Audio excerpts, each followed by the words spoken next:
Alrighty, hey guys, this is Jacey Bowers. Today we are at Wabash, and I'm going to be discussing watering before a cold front, cold snap, deep freeze, all of that good stuff.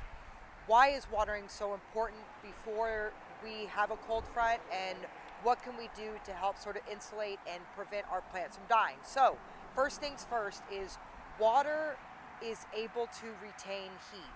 Because of that, as that moisture leaves the soil slowly, it's able to stabilize the temperature around your plant, almost creating this sort of like barrier for your plants.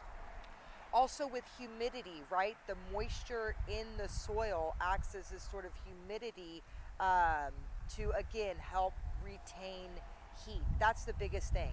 If we're ever curious about, oh, well, why did something die, or it looks like it got hit by a cold snap, or I wonder why that happened, remember that frost typically only always happens when the air is dry, when it's dry.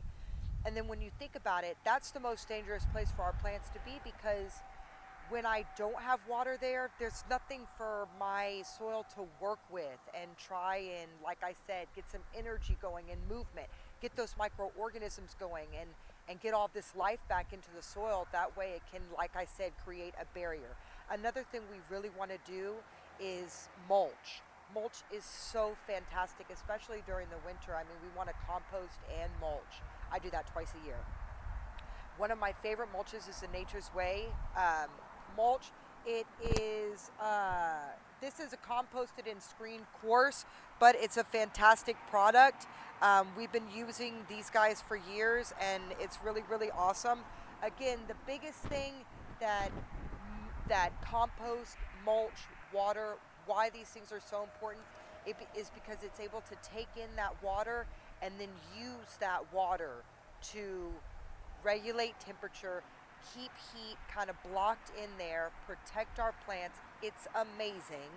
So definitely do that. Also, another thing, that if you're able to sprinkle, like if you're about to get a hard freeze and you're able to sprinkle some water on the leaves of your plant, if it's like too high and you can't do your frost cloth and whatnot, this what's going to happen is that water is going to freeze, and then that freezing on that leaf is going to act as a barrier, because the biggest threat to our plants is the cold air, dry cold air. So remember that. Pretty please do a deep watering and plant on.